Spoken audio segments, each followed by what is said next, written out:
Right? But therein lies somewhat of the dysfunction of the organization, because these 5 issue areas became 5 sectors. So what you find is that at present time, a $300 million budget over which these 5 sectors are fighting all the time, because there are no synergies amongst them. UNESCO keeps trying to create the synergies. They try to create these cross-sectoral projects, but that's like asking university departments to cooperate with each other in hirings, and we do that so well. And so, but there's a lot of infighting among the various sectors, and perhaps part of that comes from the fact that each of these issue areas would take concerted energy. So when there's limited funds for a very important issue, right, the stakes really are high, and the fights might be, in that sense, it's slightly different from academic departments because stakes are high.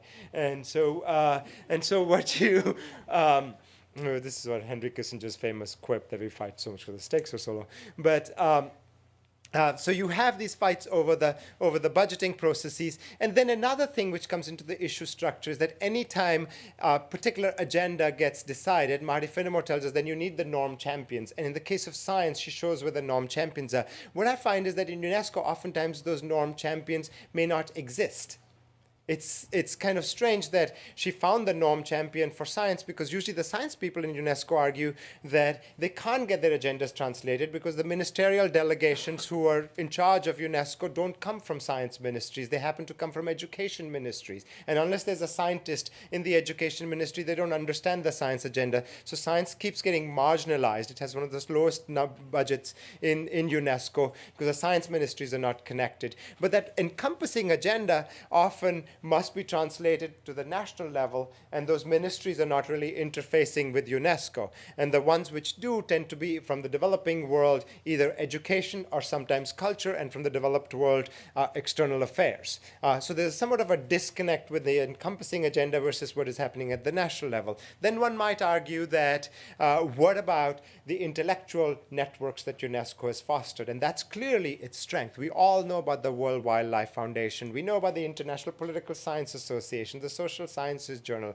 We know about the International Council of Museums, of Monuments, of the International Conservation Union, the International Scientific Union. These are all fostered by and created by, at some level, by UNESCO.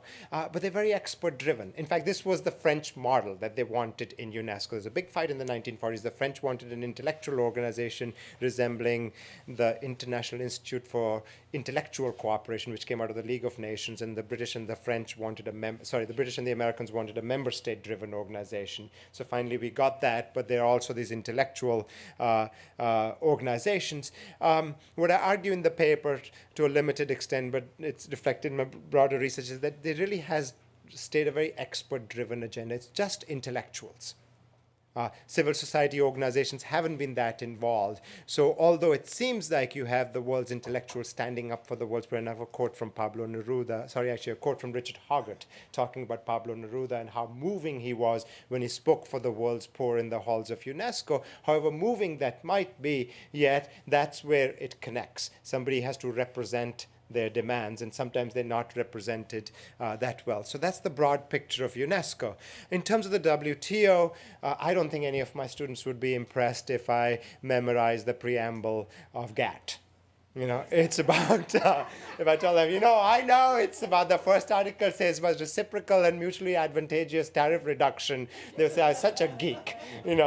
I do know it, but I try not to belabor that too much. It's a very narrow agenda. It is reflected somewhere along the way in broader processes of exchange. Tocqueville talking about trade as the enemy of all violent passions, Cordell Hull, Adam Smith, all of these people are reflected somewhere along in the agenda, but the preamble is not as flamboyant as that of UNESCO.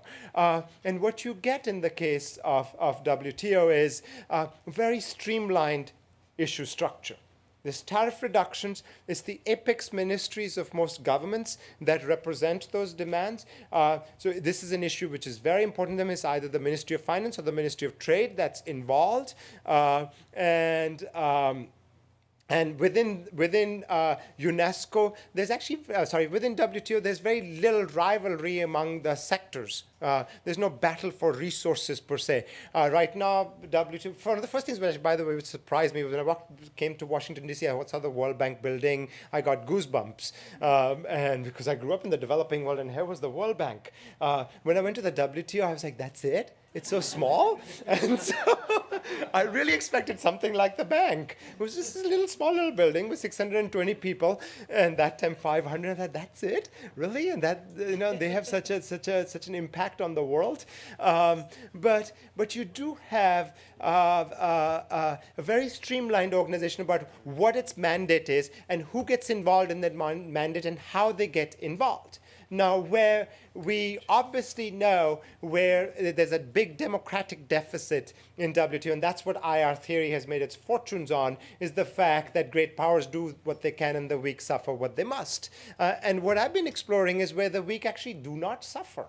And over time, through a succession of failures or through a succession of advocacies, and that's where I would connect with people like Arjuna Padurai's work and deliberative theory in general, is that over time, they've made more and more inroads. And in my sort of larger work, of which this is a part, I talk about diffusion of power as opposed to a concentration of power, which IR theory often takes to be a given, where resources get translated into outcomes with nothing happening in between. In a diffusion of power, I unpack the power structure to call it a power configuration to see how many actors are involved, what kind of tactics can they practice, how do resources get mobilized, how many issues are being discussed. If there's only one issue, then it might be a take it or leave it kind of scenario. But there are many issues. It offers linkages, trade-offs, all kinds of other scenarios. But in this particular paper, I stay close to how there's an agenda, there are resources, ministries are aligned with that, and outside of that, there's heightened scrutiny of it. So when people don't agree, they mobilize, they protest on the streets. Trade media tends to cover it. And so that spotlight phenomena might also start moving the WTO towards things that they might not have done before. The example that I earlier took in a remark about Mali standing up, that's Mali as part of the Cotton 4 countries. When they stood up, they weren't able to get the United States to cut away its subsidies in cotton. But what has now begun to appear on the WTO agenda more and more often is that there are groups of countries for whom one commodity might be extremely important, and you just can't ignore that by talking about diffuse reciprocity. There may be something like a specific reciprocity here. So over time, even though it was just the C4 standing in Cancun and their boo-boos saying cotton is very important to us, it mattered somewhere along the way. And so not only with the C4 countries, but then we know the other countries like India's or Brazil's, they provided leadership for a host of developing countries, even though they had their own interests in this. So you have green room processes which are becoming more and more diffuse. The so-called green room processes were the ultimate elite processes within WTO, where US might have met with the European community and said, okay, we'll come up with this accord. Now the green room will always include at least 20, 25 people. This is the room next to the Director General's office, and the walls are green, so called the green room, or you may have a host of other outcomes that can't be predicted just by looking at the power structure alone. A lot of problem solving might take place. The General Agreement on Tariffs, Trade and Services, I've argued, has resulted from a great deal of problem solving led by a developing country ambassador, Felipe Jaramillo, and through 26 sessions where developing countries were involved. So it allowed the developing world to do exactly what deliberative theory would predict, which is that they took ownership of the agreement. India, which was completely opposed to the services agreement at the beginning of the Uruguay round, now is the services powerhouse and takes ownership of this agreement. Costa Rica didn't even think it had an interest in services. Now it sees an interest in services. So that's where I would argue that WTO has this sort of streamlined agenda and deliberative processes that come into it. So my last point in the last couple of minutes that I have left, cultural industries is particularly important for us because at some level, deliberation from the ground up is about cultural voices.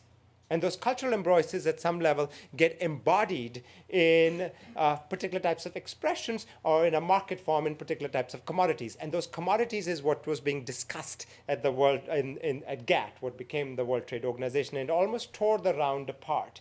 Without going into the whole story, what eventually happened was that this was the one agreement, the audiovisual part of the Uruguay Round agreement, where the least number of countries made commitments to liberalize. And what I show is that the reason they made least number of commitments to liberalize was precisely because they couldn't be coerced into doing so. This wasn't just the European Union which said no, a number of other countries said no, and they made a cultural identity argument, said this is about our cultural voices, we won't make commitments. So whether or not we buy into the liberalization agenda or not buy into the liberalization agenda, the fact is it allowed for a deliberative forum in which people could say no, we don't want to do this. And then this agenda gets moved to UNESCO. The French and the Canadians especially pushed for a universal convention on the protection and promotion of a diversity of cultural expressions, known as the Universal Convention on Cultural Diversity. And at the end of the day, what you saw was 148 countries vote against 2 countries, US and Israel, to get the convention passed. So you would say, well, this is very democratic in some ways. But when you look, scratch a little bit beneath the surface, you realize it was not business as usual as it was in WTO. It was actually business as unusual in UNESCO. To get that agenda passed, all kinds of people were marginalized, coerced, manipulated. Iberian countries telling the Latin American countries, you want your telenovelas in the European market? Sign on to this agreement. CNC from France telling the West African countries, you want subsidies for cinema? Sign on to this agreement.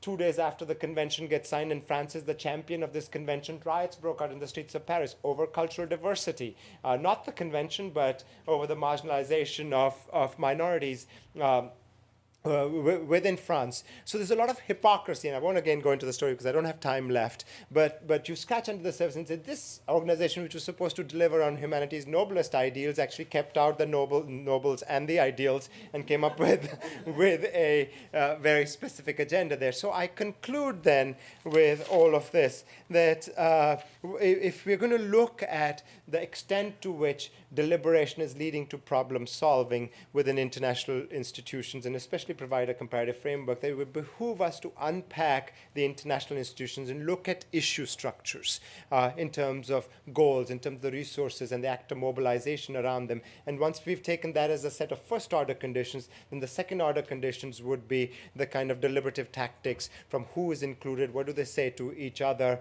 and if any kind of problem solving takes place there. Thanks. Thanks, JP.